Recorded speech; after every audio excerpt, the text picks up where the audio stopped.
సందర్భంలో రాజకీయ నాయకులు అందరూ కూడా గుర్తుపెట్టుకోవాల్సినటువంటి ఒక వ్యక్తి, ఆ వ్యక్తి సంభాషణ ఏంటంటే శకుంతల. రాజకీయ నాయకులు అందరూ కూడా మహాభారతంలో శకుంతల పాత్రను గుర్తుపెట్టుకోవాలి. నమస్కారం. పులి కన్ను వైడ్ ఐ ఛానల్లోకి మిత్రులందరికీ స్వాగతం. రాజకీయ నాయకులు సభల్లో మాట్లాడుతూ ఉంటారు, వేరు సందర్భాల్లో మాట్లాడుతూ ఉంటారు. తమ పార్టీకి ఎదుటి పార్టీ మీద, వైరిపక్షం మీద విమర్శలు గుప్పిస్తూ ఉంటారు. ఈ సందర్భంలో ఒక్కొక్కళ్ళు ఒక్కొక్క స్థాయిలో మాట్లాడుతూ ఉంటారు. కొందరు నాయకులు చాలా హుందాగా మాట్లాడతారు, వ్యక్తిగత విమర్శలు చేయరు, తిట్టరు, కేవలం విధానాల గురించి మాట్లాడతారు. అవతల పార్టీ అనుసరించే విధానాలు తప్పైతే తప్పని చెప్తారు, లేదా అవతల పార్టీ అధికారంలో ఉంటే మీరు అనుసరిస్తున్న పరిపాలన విధానం బాగుంటే బాగుంటుందని అంటారు, లేకపోతే బాగలేదంటారు. వాళ్ళకి నచ్చినా ఎందుకు పొగడాలనుకుంటే మామూలుగా ఉంటారు, అది వేరే విషయం. ఇక ఇంకొంతమంది నాయకులు ఉంటారు, వాళ్ళ ద్వితీయ స్థాయి నాయకులు. అంటే ముఖ్యమంత్రి ఉన్నాడు అనుకోండి, ఆయన పార్టీకి సంబంధించిన నాయకులు కొంతమంది ఉంటారు. వాళ్ళు ముఖ్యమంత్రి మెప్పు పొందాలనో లేకపోతే ఇంకొకరి మెప్పు పొందాలనో వాళ్ళు తృతీయ స్థాయి నాయకులు అవతల పార్టీ మీద విమర్శిస్తూ ఉంటారు. ఈ విమర్శ అన్నది పైనుంచి పార్టీ పరంగా వాళ్ళకి ఆదేశించటం వల్ల విమర్శించవచ్చు, లేదా వాళ్ళు పార్టీ నాయకుల మన్ననలు పొందాలని, వాళ్ళ దగ్గర మార్కులు కొట్టేయాలని, వాళ్ళ దృష్టిలో ఉండి ఓహో వీడు చాలా మంచివాడు అని అనిపించుకోవాలని చెప్పి అవతల పార్టీ వాళ్ళని విమర్శిస్తుంటారు. ఇది అవసరం లేకపోయినా చేసేటటువంటి విమర్శలు లాంటివి అన్నమాట. అయితే ఈ విమర్శ చేసేటప్పుడు వాళ్ళు పార్టీ పరంగా, విధానపరంగా విమర్శిస్తే, ఒక నిర్మాణాత్మకమైన విమర్శ చేస్తే దానివల్ల ఇబ్బంది లేదు, అతనికి ఇబ్బంది లేదు, అవతల పార్టీ వాళ్ళు దాన్ని గ్రహిస్తారు, దాన్ని తెలుసుకోవచ్చు. అలా కాకుండా అవతల పార్టీ నాయకుల మీద, వాడు ఎస్సీ నాయకుడు కావచ్చు, బీసీ నాయకుడు కావచ్చు, వేరు విధాలైనటువంటి స్థాయిల్లో నాయకులు కావచ్చు, వాళ్ళ మీద తిట్ల పర్వానికి దిగుతారు, వ్యక్తిగత విమర్శలకు దిగుతారు. వాళ్ళ పెళ్ళిళ్ళ గురించి మాట్లాడతారు, లేకపోతే వాళ్ళకున్న సంబంధాల గురించి మాట్లాడతారు, వాళ్ళ కుటుంబ సమస్యల గురించి మాట్లాడతారు, వాళ్ళ భార్యల గురించి మాట్లాడతాడు. రకరకాల విషయాలు, వ్యక్తిగత దూషణలకు దిగుతారు. ఇది చాలా బ్యాడ్ క్వాలిటీ, చాలా హేయమైనటువంటి ఒక లక్షణం అన్నమాట. అయితే ఇంతకుముందు ఇంతగా లేదు. ఇంతకుముందు కూడా పాతకాలంలో కూడా ఒక 20-30 ఏళ్ల క్రితం కూడా ఇట్లా వ్యక్తిగత విమర్శలు ఉండేవి. కానీ ఇప్పుడు సామాజిక మాధ్యమం వచ్చిన తర్వాత, ఈ ట్రోలింగ్ అన్నది ఒకటి వచ్చిన తర్వాత, వాళ్ళు తమ పేరుతో నాయకులు అవతల వాళ్ళని బూతులు రాయటం, లేకపోతే అయితే ఇంకా కొంతమంది అసలు అనామకులుగా అంటే వాళ్ళ పేరు అక్కడ ఉండదు, ఆకాశరామ్ అన్న పేర్లతోటి, రకరకాల పేర్లతోటి సోషల్ మీడియాలో అకౌంట్లు పెట్టి అవతల వాళ్ళను మామూలు నోటికి చెప్పలేని విధంగా రాయటం అన్నది ఇవాళ రేపు జరుగుతూ ఉన్నది. ఈ తర్వాత నాయకులు అన్నది, పార్టీలు మారటం అన్నది మామూలు మాట అయిపోయింది. ఒక అధికార పార్టీలో ఉన్న ఒక నాయకుడు అధికార పార్టీలు లేకుండా ప్రతిపక్షంలో ఉన్న పార్టీ నాయకుల మీద కానీ, లేకపోతే ప్రతిపక్షంగా కూడా కాకుండా వేరే పార్టీలో ఉన్నటువంటి నాయకుల మీద కానీ తీవ్రమైన పదజాలంతో దూషణలకు దిగటం మనం చూస్తూ ఉంటాం. అయితే కొంతకాలం తర్వాత ఏం జరుగుతుందంటే, ఇట్లా దూషించినటువంటి నాయకుడు అప్పటిదాకా ఏ పార్టీనైతే తిట్టాడో అదే పార్టీలోకి పోయి చేరవలసిన పరిస్థితి ఏర్పడుతుంది అంటే ఎన్నోసార్లు జరిగినాయి. అప్పటిదాకా ఆ పార్టీని తిట్టినటువంటి నాయకుడు ఆ పార్టీలోకే మళ్ళీ చేరడం. ఇలా ఇటీవల కాలంలో ఎంతోమంది, అటు పురుష నాయకులు, స్త్రీ నాయకులు చాలామంది అప్పటిదాకా ఆ పార్టీని తిట్టి కొద్ది రోజులు అయిన తర్వాత అదే పార్టీలో చేరడం. అధికార పార్టీలో ఉన్నాం అనుకొని, అధికార పార్టీ అంతా నాదే అనుకొని, అధికార పార్టీ నేను ఏం మాట్లాడినా నన్ను మెచ్చుకుంటుందని అనుకొని ఇష్టం వచ్చినట్లు అవతల పార్టీ వాళ్ళని తిట్టి, ఆ తర్వాత ఏదో కారణాల వల్ల అధికార పార్టీ నాయకులతోటి విభేదాలు ఏర్పడి ఉండలేని పరిస్థితి వచ్చినప్పుడు, అవతల పార్టీలోకి పోవాల్సి వచ్చినప్పుడు, అప్పటిదాకా తిట్టినటువంటి నాయకులు చాలా గడ్డు సమస్యలను ఎదుర్కోవాల్సి వస్తుంది. అట్లాగే అలాంటి నాయకులను అవతల పార్టీ వాళ్ళ లోపలికి తీసుకోవడానికి వాళ్ళకి కూడా చాలా గడ్డు పరిస్థితులు ఏర్పడతాయి. ఇలా ఏర్పడకుండా ఉండాలి అన్నప్పుడు రాజకీయ నాయకులు అధికార పార్టీలో ఉండి అవతల పార్టీని విమర్శించేవాళ్ళు కానీ, అవతల పార్టీలో ఉండి అధికార పార్టీని విమర్శించేవాళ్ళు కానీ, ఇలాంటి నాయకులు అందరూ కూడా ఒక విషయం గుర్తుపెట్టుకోవాలి. అది వ్యక్తిగత విమర్శలకు దిగకుండా, తిట్లకు దిగకుండా, థర్డ్ రేట్ లాంగ్వేజ్ మాట్లాడకుండా, నింపాదిగా, హుందాగా అవతల పార్టీ విధానాలను మాత్రమే విమర్శించేవాళ్ళు, పరిపాలనకు సంబంధించిన విషయాలు మాత్రమే విమర్శించేవాళ్ళు. వాళ్ళు ఎప్పుడు కూడా వాళ్ళ హుందాతనాన్ని పోగొట్టుకోకుండా ఉండేవాళ్ళు. వాళ్ళు సేఫ్గా ఉంటారు. ఒకవేళ ఏ కారణం వల్లైనా పార్టీ మారి అవతల పార్టీలోకి పోవాల్సి వచ్చినా కూడా వాళ్ళకే కష్టం ఉండదు, అలాంటి వ్యక్తులను చేర్చుకునే వాళ్ళకి కూడా కష్టం ఉండదు, ఆ పార్టీకి కూడా వాళ్ళు ఉండదు. అలా కాని పక్షంలో వాళ్ళు ఇప్పుడు సోషల్ మీడియాలో ట్రోల్ చేయొచ్చు. ఏం చేయొచ్చు అంటే, అరే బాబు, నిన్నటిదాకా ఆ నాయకుడిని నువ్వు ఇంత తిట్టినావు, ఆల్ ఆఫ్ సడన్ ఇట్లా నీకు మంచివాడు ఎట్లా అయిపోయినాడు అని అనొచ్చు. అంతేకాదు, ఇంకొక మాట కూడా అనొచ్చు, బాబు నిన్నటిదాకా ఆయన్ని అంత పొగిడినావు, ఆ నాయకుడిని, మీ పార్టీలో ఉన్న నాయకుడిని చాలా గొప్పగా పొగిడినావు, ఆల్ ఆఫ్ సడన్ ఆయన దుర్మార్గుడు ఎట్లా అయిపోయినావు అని అనొచ్చు. ఈ సందర్భంలో రాజకీయ నాయకులు అందరూ కూడా గుర్తుపెట్టుకోవాల్సినటువంటి ఒక వ్యక్తి, ఆ వ్యక్తి సంభాషణ ఏంటంటే శకుంతల. రాజకీయ నాయకులు అందరూ కూడా మహాభారతంలో శకుంతల పాత్రను గుర్తుపెట్టుకోవాలి. శకుంతల ఎంత హుందాగా మాట్లాడిందో అంత హుందాగా మాట్లాడే విషయాన్ని తెలుసుకోవాలి. అదేంటి, రాజకీయ నాయకులకి శకుంతల సంభాషణకి సంబంధం ఏంటని అంటారేమో. సంబంధం ఉంది, ఆ విషయం చెప్తాను నేను. శకుంతల కణ్వ మహాముని ఆశ్రమంలో పెరిగింది. ఆమె విశ్వామిత్రుడికి మేనక్కి కలిగినటువంటి సంతానం. శకుంతములు పెంచడం వలన ఆమెకు శకుంతల అనే పేరు కణ్వ మహర్షి పెంచాడు. చాలా గౌరవంగా పెంచాడు.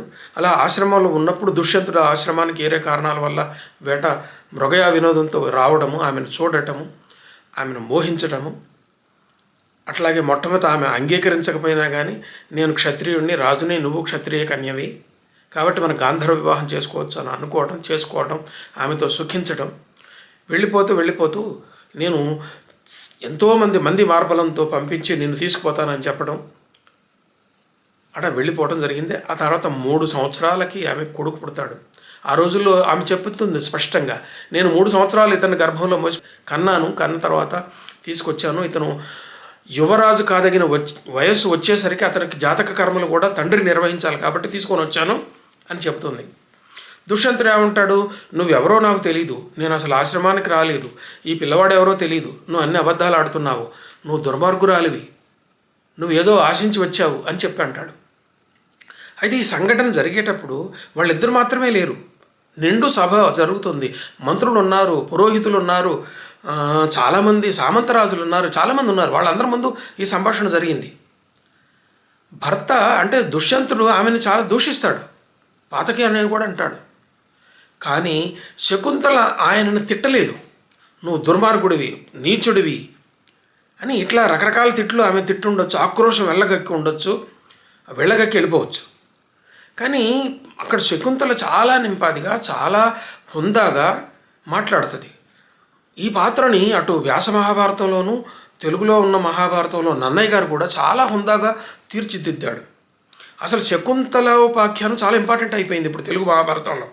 సంస్కృతంలో ఉన్నటువంటి నీతుల కన్నా కూడా శకుంతల మాట్లాడే మాటలలో ధర్మములు, నీతులు, అసలు కుటుంబ ధర్మము, భార్య అంటే ఏంటి, భర్త అంటే ఏంటి, కొడుకంటే ఏంటి, ఈ విషయాలన్నీ కూడా చాలా వివరంగా శకుంతల మాట్లాడుతుంది. ఈ శకుంతల మాట్లాడే ఈ మాటలన్నీ కూడా ఆమె మనసులో ఒక ఆలోచన ఏముంటుందంటే, నేను రాజుని దూషించకూడదు, అంటే కేవలం రాజు అనకూడదు, నా భర్తని మాత్రమే నేను దూషించకూడదు. రేపు ఇతను నన్ను భార్యగా గుర్తించి స్వీకరించినప్పుడు ఆయన పక్కనే నేను మహారాణిలాగా కూర్చోవాలి. నేను అప్పటిదాకా ఆయన్ని బూతులు తిట్టి లేకపోతే చాలా పరుషమైన వాక్యాలతో ఆయన తిడితే ఆ తర్వాత నేను ఆయన పక్కన కూర్చోవాల్సిన పరిస్థితి వస్తుంది, ఆయనతోటే ఉండాల్సినటువంటి పరిస్థితి వస్తుంది.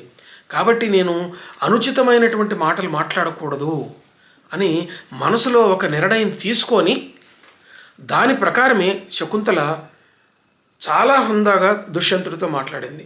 దుష్యంతుడు అవమానించిన, దుష్యంతుడు పరుషంగా కఠినంగా మాట్లాడినా కానీ ధర్మాల గురించి చెప్తుంది, భర్తకు పాటించాల్సిన ధర్మాల గురించి చెప్తుంది, భార్య అంటే ఏంటో చెప్తుంది, సత్యం అంటే ఏంటో చెప్తుంది. మనం ఒకసారి కొన్ని పద్యాలు చూద్దాము.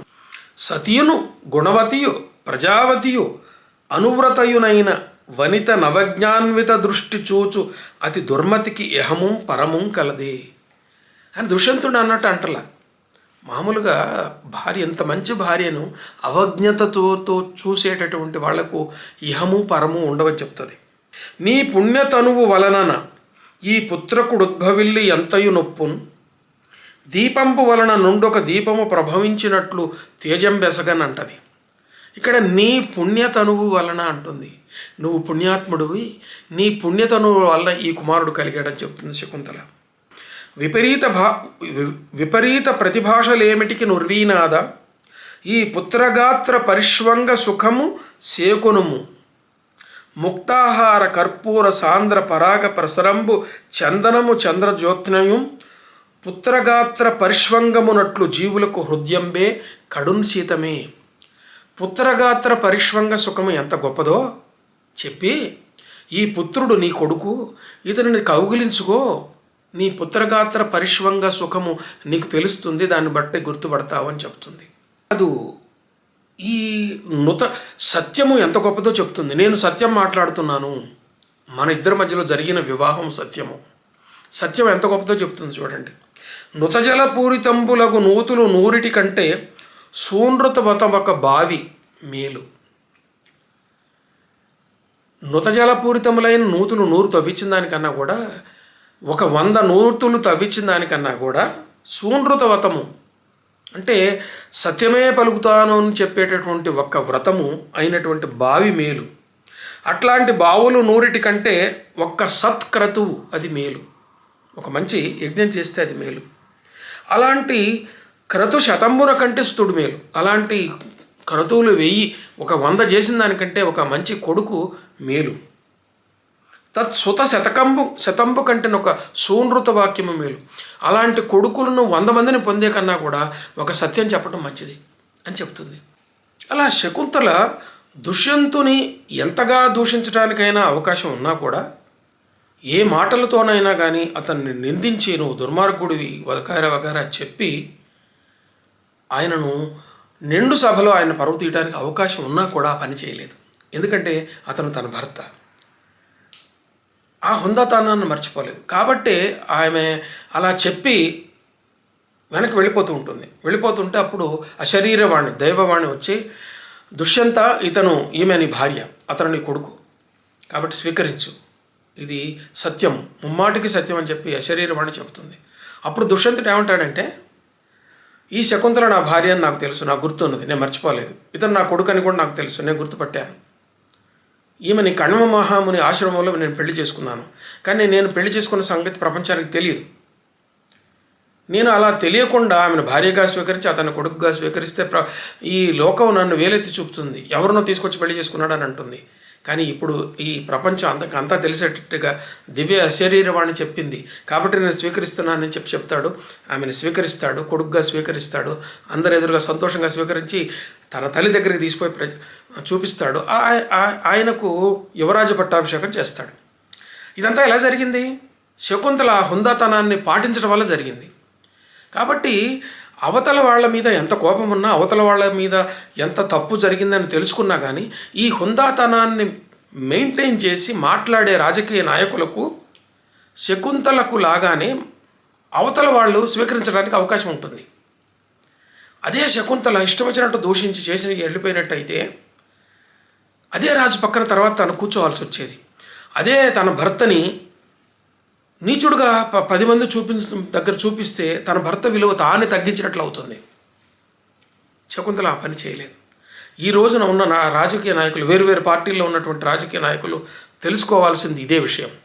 ఏంటి ఆ విషయం అంటే, అవతల పార్టీ వాళ్ళని తిట్టినప్పుడు కానీ, ప్రతిపక్షం వాళ్ళని తిట్టినప్పుడు కానీ, లేదా ప్రతిపక్షంగా ఉండి అధికార పక్షం వాళ్ళని తిట్టేటప్పుడు కానీ, విమర్శించేటప్పుడు కానీ వ్యక్తిగత దూషణలు, వ్యక్తిగత విమర్శలు చేయకుండా కేవలం విధానాల గురించి, కేవలము పరిపాలనలో సంబంధించిన లోపాల గురించి మాత్రమే విమర్శించే వాళ్ళు హుందాగా ఉంటారు. వాళ్ళకి మంచి పేరు వస్తుంది, హుందా కలిగినటువంటి నాయకుడు అంటారు. ఆ తర్వాత ఏ కారణం వల్లనైనా, వ్యక్తిగత కారణాల వల్లనైనా, ప్రజాస్వామ్య అవసరాలకు అవసరమైనటువంటి కారణాల వల్లనైనా పార్టీ మారవలసి వస్తే అతనికి చెడు పేరు రాదు, చేర్చుకున్న పార్టీకి కూడా చెడు పేరు రాదు. దీన్ని రాజకీయ నాయకులు గుర్తించాలి. మిత్రులారా, ఇలాంటి చర్చ కోసం, సామాజిక చర్చల కోసం, సాహిత్య చర్చల కోసం పులికన్ను ది వైడ్ ఐ ఛానల్కి సబ్స్క్రైబ్ చేయండి. ఈ వీడియో మీకు నచ్చితే లైక్ చేయండి, మిత్రులందరికీ షేర్ చేయండి. నమస్తే, ఉంటాను.